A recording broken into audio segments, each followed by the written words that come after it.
যখনই ভুলে যাই যে সময়ের চাইতে জীবনের মূল্য অনেক বেশি, তখনই আসলে এই দুর্ঘটনাগুলো ঘটে। তো লঞ্চ ছেড়ে দিয়েছিল যথারীতি।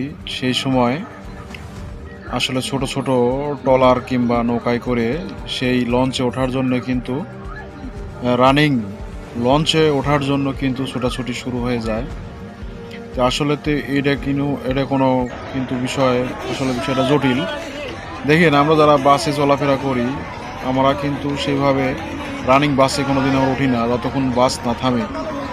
তো এখানে হয় কি, যখন লঞ্চ ছেড়ে দেয়, ছোট ছোট নৌকা বা ট্রলারে করে মানুষ কিন্তু যে রানিং লঞ্চে কিন্তু ওঠার চেষ্টা করে বা ওঠে। লঞ্চ দেখা যাচ্ছে কিছু দূর চলে গেছে। তা আসলে জীবনের চাইতে সময়ের মূল্য বেশি নয়। আপনি লঞ্চ একটা চলে গেছে, আপনি কিছুক্ষণ অপেক্ষা করেন, ১ ঘন্টা অপেক্ষা করেন কিংবা ১ দিন অপেক্ষা করেন, আপনি কিন্তু বাড়ি ফিরতে পারতেন। কিন্তু এইভাবে লাশ হয়ে কিংবা দেখেন কি অবস্থাটা, এই অবস্থাটা কিন্তু হইতো না। এই অবস্থার জন্যে আপনি কাকে দায়ী করবেন? লঞ্চকে? সরকারকে? লঞ্চকে আপনাকে বলেছিল যে আপনি এভাবে রানিং লঞ্চে এসে আপনি ওঠেন।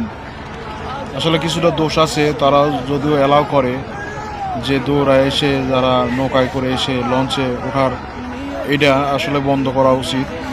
যে যারা ট্রলারে করে কিংবা নৌকা করে পরবর্তীতে উঠতে চাইবে, এদেরকে আসলে বন্ধ করা উচিত।